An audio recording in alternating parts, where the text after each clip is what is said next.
je crois vraiment que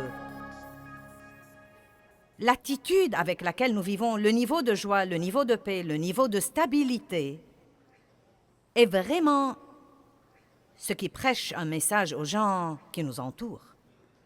Je crois qu'il ne s'agit pas tant de ce que nous leur prêchons que de la manière dont nous vivons devant eux. Et surtout de la manière dont nous vivons quand les choses ne vont pas très bien pour nous tout le temps. Et si vous êtes dans le monde depuis longtemps, vous saurez déjà qu'il y a peu de journées qui vont exactement comme vous voulez, n'est-ce pas? Il y a toujours différentes choses qui se passent qui ne marchent pas exactement comme nous voulons.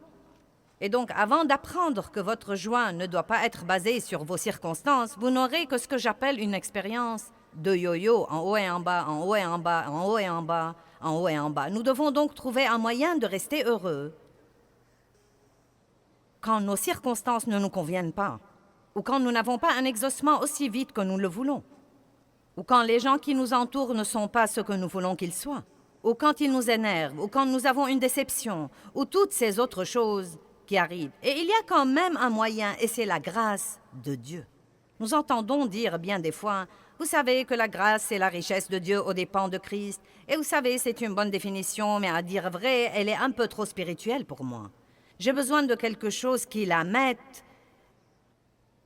dans un format pratique pour moi. Donc, je voudrais juste vous dire que la grâce est la puissance de Dieu pour vous aider à faire tout ce que vous devez faire.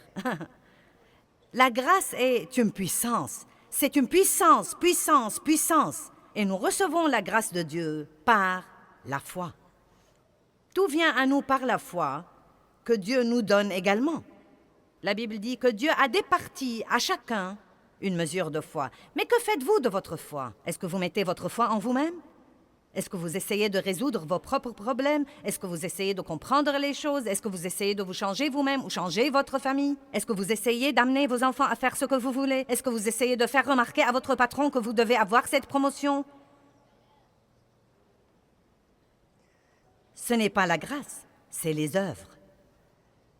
Mais quand vous libérez votre foi et vous vous fiez à Dieu pour faire ce que vous ne pouvez pas faire et ce que vous n'êtes même pas censé faire, vous mettez votre confiance en Dieu. Cette grâce qui est la puissance de Dieu passe par ce canal de foi maintenant et vous permet de faire ce qui vous étonnera vraiment et étonnera les autres.